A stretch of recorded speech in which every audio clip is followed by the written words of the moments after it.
Hey, what's going on, guys? This Saturday is UFC 307, Alex Pereira versus Khalil Rountree for the light heavyweight title. And this is going to be my full UFC 307 predictions. We're going to go through every single fight on the card, including the highly anticipated co-main event, Raquel Pennington versus Julianna Peña. Cannot wait for that barn burner for the women's bantamweight title. I'm being sarcastic. This is not the greatest pay-per-view.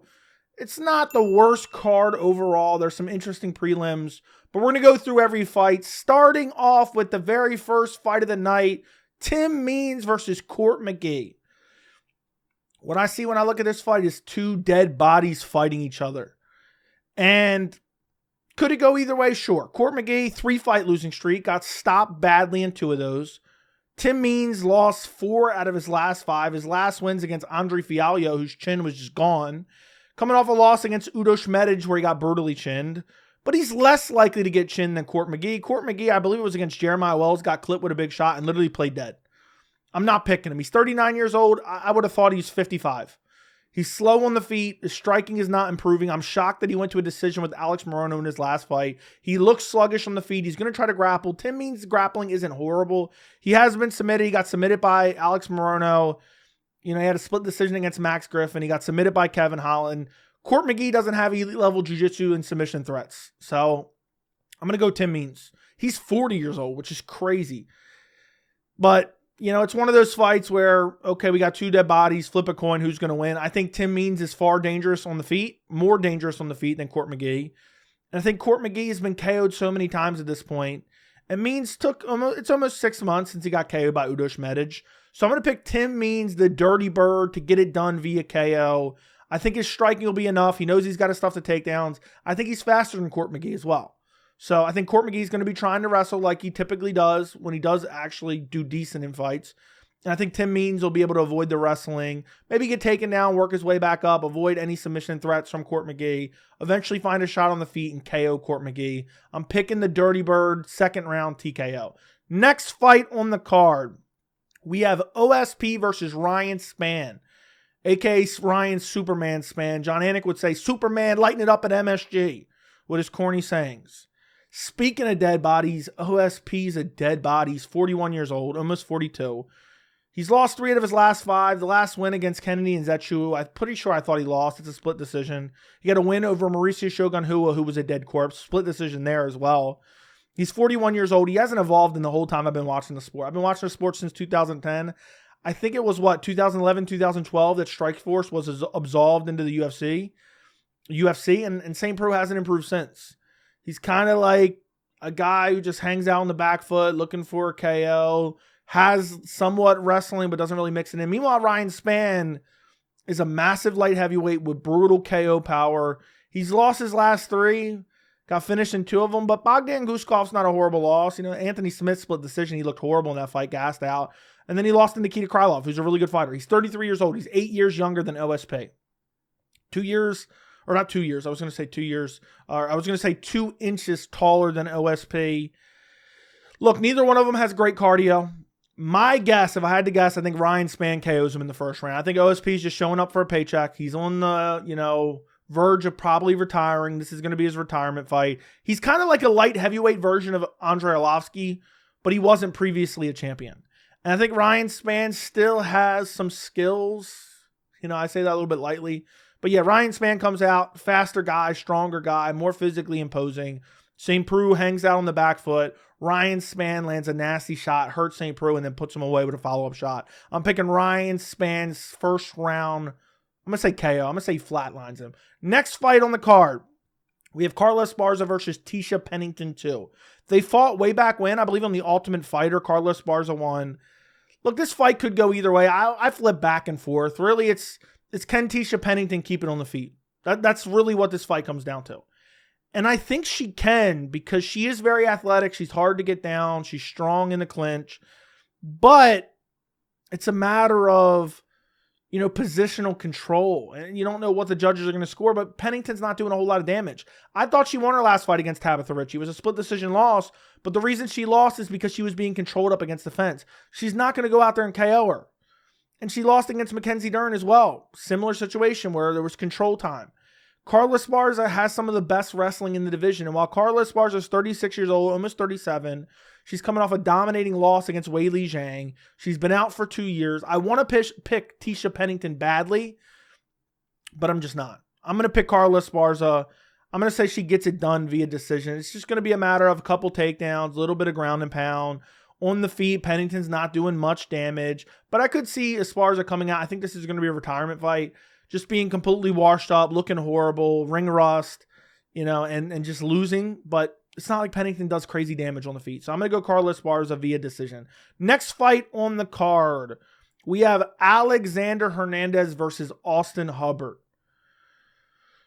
Another tricky. This is actually a tricky fight to predict because Hernandez, at one point in time, a lot of people thought he had a lot of promise, but he lost split decision to Damon Jackson in his last fight. Before that, lost to Bill Algeo. Took a lot of damage in both those fights. His last win's against Jim Miller. Okay, fair enough. It's an okay win. But it's like, is he going to be able to outstrike Austin Hubbard? Yes.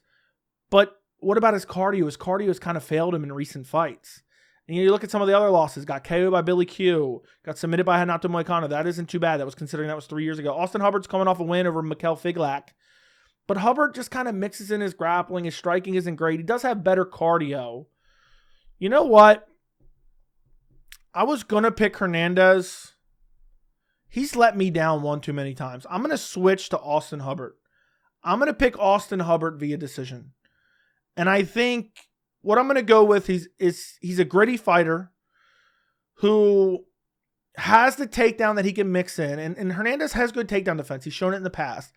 But he gets tired, man. The cardio has always been an issue for Hernandez. And while Hernandez has better striking and better power, Hubbard has the grappling that he can mix in and also has the better cardio, in my opinion. He got submitted by Kurt Hullabell. It is what it is.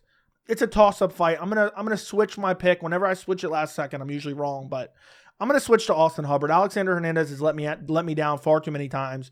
I think he's on the downslope. I don't think he's improving. I'm going to pick Hubbard via decision, mixing it all together. Next fight on the card, we have Ihor Potieria versus César Almeida. Man, this is a tough fight.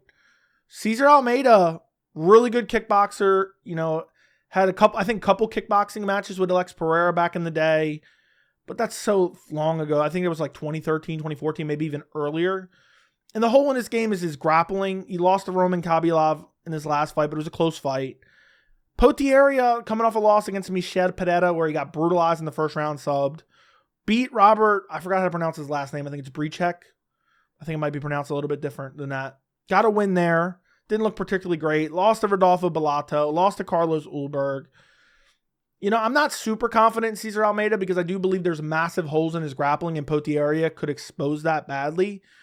But I'm going to bank on Almeida getting it done.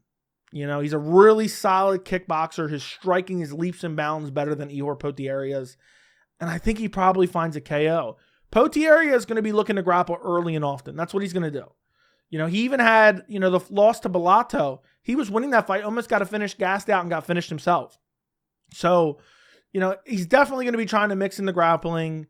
He's definitely going to be looking for takedowns, but Almeida's dealt with it in the past. Now he's able to stuff Dylan Butka's takedowns, and he lost to Roman Khabibulov. I don't think there's any shame in that. And it was a very close fight where Khabibulov mixed in the grappling. He was outstriking Khabibulov on the feet. So if he's outstriking Khabibulov is way better than Potieria on the feet, and MMA math doesn't always make sense. But what I'm trying to say here is César Almeida will outstrike Potieria. I'm going to say he's going to KO him in the first round. Highlight reel KO for César Almeida over Potieria. Next fight on the card, we have Marina Rodriguez versus Iasmin Lucindo. Look, this is a toss-up as well. I hate to pick a 37-year-old Marina Rodriguez over a 22-year-old, almost 23-year-old Iasmin Lucindo, who's on a 3-fight winning streak. But look who she's fighting. Carolina Kovalevich, Polyana Viana, Brogan Walker. Oh my God, Brogan Walker would lose a street fight. She lost to Iasmin Jauregui, but that's 2 years ago. And Iasmin Jauregui is actually decent, even though she just lost again. Marina Rodriguez is fighting such better opposition. Lost to Jessica Andrade, split decision, razor close fight. Beat Waterson Gomez, she's a scrub. lost to Jandiroba, lost to Lemos, beat Yan Xiaonan via split decision. That was a close fight, but that was a while ago. I'm going to, I hate to pick the older fighter, but I'm going to go with the known commodity in Marina Rodriguez. Very good striking. Grappling isn't great, but it's not like Lucindo is going to nonstop look for takedowns. And also, she's just so young and inexperienced. I'm going to pick Marina Rodriguez to outstrike her on the feet, bust her up, straight punches, jab, stuff the takedowns. I think it'll be mildly competitive. I don't think it's going to be a blowout by any means. I think Lucindo is going to have a speed advantage. This is the fight that's going to tell us whether or not Marina Rodriguez is completely washed up. So I'm going to pick Rodriguez to get it done. I'm going to say like a 29-28 decision where she just peppers her at range, stuffs the takedowns. Unless she's fighting someone really dangerous, Marina Rodriguez tends to win. Look at the people she's lost to. Andrade again, Jandiroba, who's at the top of the division, Amanda Lemos, who's at the top of the division, and even has a win against Yan Xiaonan, who recently fought for the title. So the level of opposition in both their resumes is a crazy contrast. And right now, I just know more about Rodriguez. I'm going to pick her to get it done via decision, though I think it could be a close fight with Lucindo landing some shots off of maybe feinting some takedowns and whatnot, and just trying to mix that into her game. And also, Rodriguez has been 5 rounds, so I don't think she's going to completely gas out by any means. And we don't really know how good Lucindo's cardio is, so I'm going to pick Rodriguez to get it done via decision. Next fight on the card, the featured prelim. We have Stephen Wonderboy Thompson versus Joaquin Buckley. I think there is a case to be made that you could pick Wonderboy Thompson, but I just can't pick a guy who's been terrified of wrestlers for years. If you wrestled in elementary school, Wonderboy did not want to fight you. And Buckley's been mixing in his grappling. I mean, mixed it in against Norris Sultan. That was a close fight, but he won. Mixed in against Luque, TKO'd him, but Vicente Luque's a dead corpse at this point. Beat Alex Morono, beat Andre Fialho. It's not the greatest winning streak, He lost to Chris Curtis. That was 2 years ago at this point. Chris Curtis is a good fighter. Wonderboy's another level. But, I mean, how can we trust Wonderboy's takedown defense? Could he use his footwork and kind of manage the distance and teep at range? Yeah, but Buckley, he has good cardio. Remember, even against Nasruddin Imavov, he won that 3rd round. And I just think he's going to push the pace. And even if he has to pull like a Wonderboy Gilbert Burns had to just nonstop grapple, and it wasn't the most exciting fight. I think Buckley can do it, man. He's strong at welterweight. He used to fight at middleweight. Got shinned by Kevin Holland at middleweight. Now he's doing much better than Kevin Holland, who's also on this card. And, I just can't trust Wonderboy. Almost 42 years old. Terrified, was shitting his britches with the thought of fighting Shavkat Rakhmonov until eventually he was forced to. Was shitting his britches when he was offered Ian Machado Gary, which wasn't even a grappler. He's openly said he doesn't want to fight grapplers. And not that Buckley is like an, all-American wrestler who's just going to shoot nonstop. He has it. And he has strength too. He has good strength. So I see Buckley not getting finished by Wonderboy on the feet, even though he could. I don't see him getting finished by Wonderboy on the feet, and I see him mixing it all together. I see him getting takedowns. I think Wonderboy's on his way out, almost 42 years old. Hasn't been able to stuff takedowns in years. His Achilles heel has been his wrestling. It has not improved. It's solid, but I think Buckley is going to have a size advantage. I think he's going to have a strength advantage. One thing going for Wonderboy is this is in the regular size cage. So I could see Wonderboy maybe getting a win here. I think this is Buckley's test. If he beats Wonderboy, he's proven that he's really solid. And I could see it going either way, but I'm going to pick Buckley to win via decision. It's not easy to finish Wonderboy. Shavkat did. Buckley doesn't have that type of finishing ability. He only finished, Vicente Luque because Vicente Luque rigged the fight basically and quit. And Wonderboy, I picked Wonderboy to beat Kevin Holland. Kevin Holland quit, technically it was a KO TKO, but Holland quit on the stool. And I picked him to beat him there. I don't think I'm picking him to beat Joaquin Buckley. So I'm going to pick Joaquin Buckley. He mixes in the grappling. He has decent power in his hands. He's relentless. His cardio's good. He's getting better with every fight. He's 30 years old, arguably in his prime. And he doesn't even have like a reach disadvantage. He has a minor height disadvantage, 2 inches. He has a 1-inch reach advantage. So it's not like Wonderboy. I mean, Wonderboy with the kicks is probably going to hang out on the outside like he's done in countless fights. His kickboxing is elite. And I think, he's a guy that relies more on technical ability than speed. And I could see him touching up Buckley. And I do think he will find some shots on Buckley. I think it'll be a close fight, but I think ultimately the grappling is what wins Buckley this fight. I'm picking Buckley to get it done. I'm going to say 29-28 decision. Next fight on the card, opening up the main card. Roman Dolidze versus Kevin Holland. There is nobody with more Dana White privilege than Kevin Holland. He keeps getting ranked fighters. He keeps getting main cards, and he's not even that good at all. He beat Mikhail Olszewski in his last fight. Shouldn't even been stopped. It was a dislocation. It wasn't a break. Before that, got beat up by MVP. Absolutely bitched by MVP. Even in the grappling, bitched by MVP. Lost to Jack Della Maddalena. Didn't even try. Lost him or beat Michael Chiesa. Darsed him. Beat Santiago Ponzinibbio. Was winning that fight. Or was actually losing that fight. And then he would rock him at the end of every round. So I don't know if losing the fight was necessarily a good way to describe it. This is grappler versus striker. Roman Dolidze's entries are dog shit, but his grappling is really solid. Has amazing BJJ, is a huge guy, good top control, beat Anthony Smith on short notice in his last fight. Anthony Smith's a dead body. But you have to remember, this is up at middleweight. Kevin Holland's been dabbling back and forth. I worry about picking Dolidze in this fight because his striking is ass, but if he can get a hold of Kevin Holland, he's going to finish him. He's going to get him down and finish him. But I just don't, Dolidze's so slow. He's so slow, man. And Kevin Holland's going to have a massive reach advantage. 5-inch reach advantage for Kevin Holland. 81-inch reach for Kevin Holland. Look, you know what? Kevin Holland's jiu-jitsu has been improving. So I'm going to say Dolidze gets it done, but it's going to be an ugly decision. I was going to pick Roman Dolidze if I picked him via like a choke, a guillotine or something. You know, Kevin Holland got ragdolled by Hamzat and choked in the first round. Dolidze, he did that calf slicer against Jack Hermanson and finished him like that. Dude has excellent jiu-jitsu. And he's only losing to a guy in Nasruddin Imavov and a guy in Marvin Vettori. Marvin Vettori was a super close fight. The Nasruddin Imavov fight, he clearly lost, but Nasruddin Imavov's right up there deserving a title shot at this point. And then he stepped in on short notice and beat Anthony Smith. And I believe that was at light heavyweight. So if he's ragdolling Anthony Smith, I think he can ragdoll Kevin Holland. It's just a matter of getting to him before he gets touched on the chin. But Dolidze has a good chin. He's not a guy that's known to get brutally KO'd. Look at those, I think he took a nasty head kick from Nasruddin Imavov that he was able to survive. That, there was discussion of whether or not it was illegal. I think it was a head kick. Maybe it was knees. But yeah, I'm going to pick Dolidze to get it done. I think it could go either way, but I think Dolidze mixes in his grappling. Kevin Holland hasn't been improving with his jiu-jitsu. His wrestling, he's a little bit harder to take down. So I think it'll have to be one of those moments where Dolidze's shooting in on takedown and then there's some weird scramble as Kevin Holland's trying to exit the clinch and maybe he trips and then Dolidze jumps on top of him, gets back mount.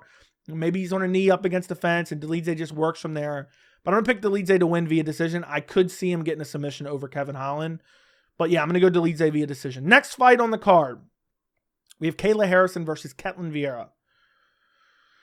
How can you not? This card isn't great, guys. This main card in particular is dog shit, to be quite honest. Kayla Harrison's going to destroy Ketlen Vieira. Ketlen Vieira has no urgency ever in any of her fights. The Raquel Pennington fight, she lost. She should have won. She got robbed. She lost via split decision. It's because she had no urgency. And what's crazy is I don't bet often, okay? But I bet and I also picked every single fight on that card. And had Ketlen Vieira won, I would have got a sweep there. I think that's what it was. I'm trying to remember. It was a while ago. It was 2 years ago. But it was just no sense of urgency in that third round. Since then, she beat Pani Kianzad. That's not a good win. Kayla Harrison, champion in other organizations, came in and dominated Holly Holm. Which Holly Holm's kind of a scrub at this point, but it's a decent win. I don't think Holly Holm wins a guarantee, against Ketlen Vieira, who split decision. It was 2.5 years ago, split decision win over Holly Holm. Kayla Harrison's going to ragdoll her, beat her up and destroy her. Larissa Pacheco, who Kayla Harrison's her only loss in PFL, is nasty. Way nastier than Ketlen Vieira. The only thing I worry about Kayla Harrison is a brutal weight cut. That's the only thing I worry about for Kayla Harrison. Other than that, she's going to ragdoll Ketlen Vieira. Vieira has some decent jiu-jitsu. So what I'm going to say is, because Kayla Harrison has some really good submissions, she subbed Holly Holm via rear naked choke. I'm going to pick Kayla Harrison to get it done via TKO. I'm going to say second round TKO for Kayla Harrison. She gets Vieira down, just starts smashing her with ground and pound, brutal shots, and gets a win. I think Kayla Harrison's the future of the bantamweight division. I don't know why they're not even just giving her a title shot now. I think they should. I think she should be fighting for the title against Raquel Pennington on this card. But instead, they're giving a setup fight against Ketlen Vieira. And my guess is, by the end of the year, they'll do Kayla Harrison versus whoever wins in the co-main event on this card. But Kayla Harrison's too strong. She's too powerful. She's just too big for a lot of these bantamweights. So I'm picking Kayla Harrison, second round TKO. Gets her down, gets in mount, and just starts smashing her. I could even see her finishing her from like half guard with elbows. Vieira has okay jiu-jitsu, so maybe she avoids the sub, but I see her getting beat up. I'm picking Kayla Harrison, second round TKO. Could see Harrison using the ground and pound to set up a sub as well. Next fight on the card, the best fight on the card. We have Jose Aldo versus Mario Bautista in the bantamweight division. It's crazy to me when around the time I first started watching the sport, Jose Aldo was the featherweight champion coming over from WEC.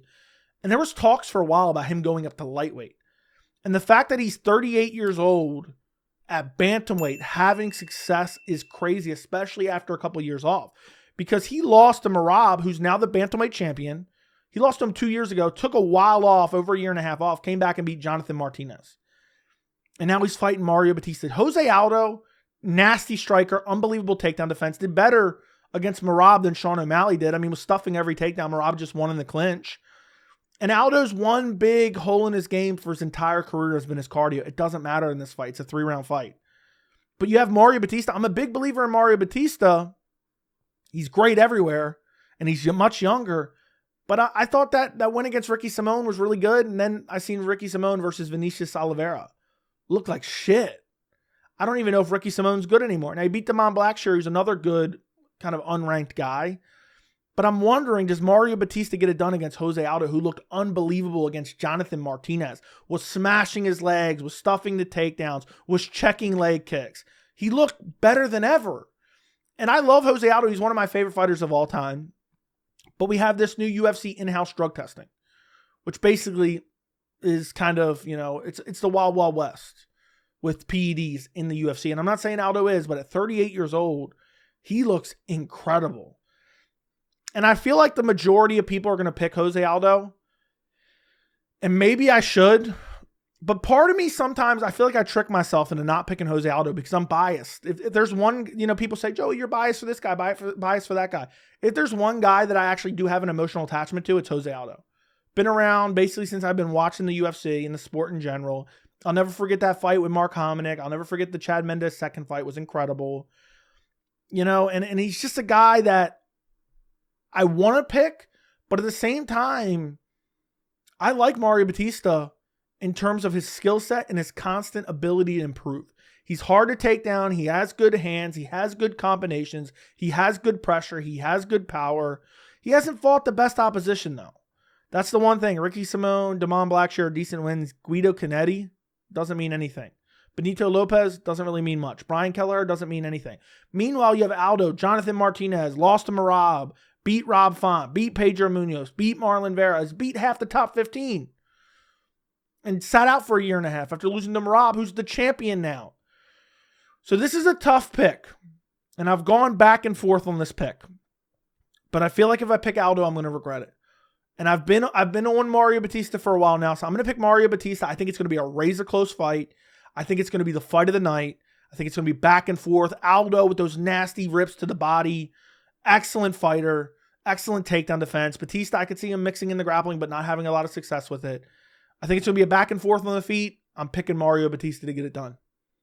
Yeah, I'm going to pick Bautista to get it done. I'm going to say decision. I'm going to say razor close. I'm going to say split decision, 29-28 for Mario Bautista. I just think the younger up-and-comer in Mario Bautista, who's improving every single fight, and he's great everywhere already, I'm going to take his kind of the possibility of him improving vastly fight to fight at 30-31 versus Jose Aldo, who's fought once in the last 2 years against Jonathan Martinez, who I think is worse than Mario Bautista. And, after a long layoff coming back, one win, okay, fair enough. He beat Jonathan Martinez. I think Mario Bautista is better, and I think he's improving every single fight. I'm not going to bank on 38, almost 39, or heading to 39, Jose Aldo to get it done, even though it's a fight that truly could go either way. I'm picking Mario Bautista, razor close decision win, back and forth fight. Bautista mixes in a little bit of grappling, a little bit of control time in the clinch, and that's what seals him out some rounds. And I think there'll be some big shots landed by both guys in this fight. Can't wait for this featured fight on UFC 307. Best fight on the card. Next fight on the card, we have the co-main event. Raquel Pennington versus Julianna Peña. I just threw it in my mouth. It's for the women's bantamweight title. Julianna Peña, literally somebody sent me a clip from the countdown. She was saying Nunes was terrified of her striking in the rematch. She was saying Nunes, that's why she turned Nunes into a grappler. Julianna Peña has some of the ugliest striking I've ever seen in my entire life. Borderline physically disabled on the feet. Raquel Pennington on this long winning streak beat Mayra Bueno Silva in the last fight. I don't know. Pennington has shit striking, but it's okay. She has okay grappling as well. It's a 5-round fight. I think I think Peña has better cardio. She's infuriating. I just feel like Peña's going to win. Honestly, I don't believe in either one of them. I don't think either one of them is particularly great. I think Pennington beat Mayra Bueno Silva because Mayra Bueno Silva got tired. Because I don't think Pennington's that good, you know? And I think Peña's cardio can give Pennington trouble in the later rounds. And I know, okay, well, Pennington went 5 rounds and this and that. I think Peña can go a hard 5 rounds with nonstop output. I think this is going to be an ugly, gritty fight where Pennington tries to grapple, but Peña is able to fend off the majority of the takedowns because Pennington doesn't have the greatest wrestling and she's so, kind of short and stocky. I mean, Peña's just as short, but look, I'm going to pick Peña to get it done in an ugly fight where her cardio and her volume is what wins her this fight. Say what you will about Peña, she doesn't even deserve this title shot. She hasn't fought in 2 years and lost to Amanda Nunes in an embarrassing performance where she lost her title. She beat Amanda Nunes. It's kind of a fraud win, it was a fluke. Beat Sarah McMahon, got a rear naked choke over Sarah McMahon. My guess is she's been working on her striking and grappling this entire time. I don't trust Pennington. I just got a gut feeling Peña's going to win. It could go either way. Peña doesn't even deserve this title shot, which makes me sick. But Peña's going to win. They're setting up Peña versus Kayla Harrison for the next women's bantamweight title fight. If they both win on this card, it's going to be a big fight for the women's division because Peña is going to talk all this shit. So I think that's maybe why they booked this fight in hopes that Peña would win and the Harrison-Peña matchup would be bigger. And I think Julianna Peña is going to win. She's a little bit younger, a little bit longer reach, 2-inch reach advantage, not much. Julianna Peña stuffs the takedowns. Volume and cardio is what wins her this fight. And you look back at the Mayra Bueno Silva fight. Pennington won because she had better cardio. I think Peña has better cardio than Mayra Bueno Silva. And I could see her having a cardio advantage in that 3rd, 4th, and 5th round against Pennington, who's trying to grapple, which is what I believe she's going to try to do. And Pennington does not have the same caliber of grappling as Amanda Nunes. So I'm going Julianna Peña to get it done to become the new bantamweight champion, unfortunately. Next fight on the card, the main event, we have Alex Pereira versus Khalil Rountree Jr. Look, people are acting like this is a great fight. This is a dog shit fight. I don't care. Pereira is going to brutally chin him in the 1st round. Khalil Rountree does not deserve this title fight at all. He beat Anthony Smith in his last fight, was getting tagged on the feet by Anthony Smith, who's a dead body. This might be a record for the amount of times I say dead body on camera. Chris Dawkins, the fight before that, literally dead body. Before that, got a split decision win over Dustin Jacoby. He lost that fight. Dustin Jacoby is a good kickboxer, but it's not even close to Alex Pereira's kickboxing. Fight before that, he beat Carl Roberson. Woohoo, whoop-de-doo. Before that, Modestas Bukauskas, where he oblique kicked him. If you told me Rountree was going to grapple, I would say he had a chance. He's like, I'm not grappling. He's never grappled. And his grappling isn't even that good because he doesn't use it. So Pereira's been working on his grappling nonstop. And Pereira's coming off a win over Yuri Prochazka on short notice. He's coming off a win over Jamal Hill on short notice as well. Coming off a win over Yuri Prochazka. I think all those wins kind of have an asterisk next to him because of the injuries and the short notice turnarounds. But this should have been Magomed Ankalaev. And I think the path to victory for anybody who's fighting Pereira is to mix in the grappling. And Rountree is not going to do that. Rountree's getting touched on the feet by Anthony Lionheart Smith. Need I say more? Now, ultimately made Smith do a spinneroonie, but at the same time, he's going to have to fluke a KO. Rountree's going to have to fluke a KO. I just don't see it happening. Tapology has Pereira as a negative 455 favorite. Has a reach advantage, almost a 4-inch reach advantage, 3-inch height advantage, massive striking advantage. I know Joe Rogan hypes up Khalil Rountree went to Thailand and he does this and does that. I mean, we're talking about a Khalil Rountree that got chinned by Iwan Kutalaba. We're talking about a Rountree that got chinned by Johnny Walker. Okay? No way, shape, or form outside some fluke KO does Rountree win this fight. It's an easy win for Alex Pereira. And that's what I think happens. I think he's going to walk out there. I think Khalil Rountree is going to walk out there. Khalil's heavy on the lead leg. I think Pereira is going to pepper those calves, limit the movement of Rountree. Boom, bink, left hook, KO. Set it up perfectly. It's going to be a highlight reel KO. And he's going to put Khalil Rountree Jr. out. I don't see where does Rountree have a chance? I don't even see the intrigue in this fight at all. People are like, oh, well, Rountree's an exciting fighter. He's going to get chinned. He's going to get chinned. He has no chance. It has to be some fluke in the first round. Or Pereira has to get injured. He throws a kick and breaks his ankle. It's going to have to be something like that, you know, because Pereira's so much slicker on the feet. I mean, think about Yuri Prochazka. Nasty power, more unpredictable than someone like Khalil Rountree. Easily KO'd him in the last fight. Now, that was on short notice, so you got to take it with a grain of salt. But I'll take Yuri on short notice over Khalil Rountree any day. Plus, Khalil Rountree popped to get this title shot. And I know they say, oh, he self-reported. There's some suspicions around that, but it is what it is. So who knows? Maybe Khalil Rountree's juiced up trying to take the belt off Pereira. So Pereira's going to go out there. He's going to KO him. You know, he brutally slumped Jamal Hill. And Jamal Hill's a much superior striker to Khalil Rountree. I wish we would have saw that fight at 303. We had Hill versus Rountree at 303. It didn't happen. I would have loved to seen that matchup to see how I think Hill would have beat him, to be quite honest. You know, I know Hill's only beating his brother over Thanksgiving dinner nowadays, but Pereira chinned him. I think, you know, Pereira's going to chin Rountree in a similar fashion. But I think that was in the first round, right? If I'm not mistaken, I'm not looking at it right in front of me right now. But yeah, I think Pereira KOs him in the first half of the first round. Couple good calf kicks, you know, setting up with some feints and, you know, some check right hooks, and then boom, left hook, right on the chin, right around the guard of Khalil Rountree, slumps him. Could be a head kick as well, what he did to Ihor. He did Ihor so bad, man. Ended Ihor's career, basically. So, I mean, if Khalil Rountree came out and shot nonstop, I think he would have a chance. We know Pereira's hole in his game is his grappling. Jan Blachowicz took his back in the first round. He made Adesanya look like Khabib Nurmagomedov at middleweight. We know that's the path to victory. Khalil Rountree is not going to attempt to do that. And I don't even think Rountree has the grappling ability to do it anyway. So I'm going Alex Pereira, first round KO at UFC 307. Let me know what you guys think down in the comments. Don't forget to like the video and subscribe to the channel. And thank you so much for watching.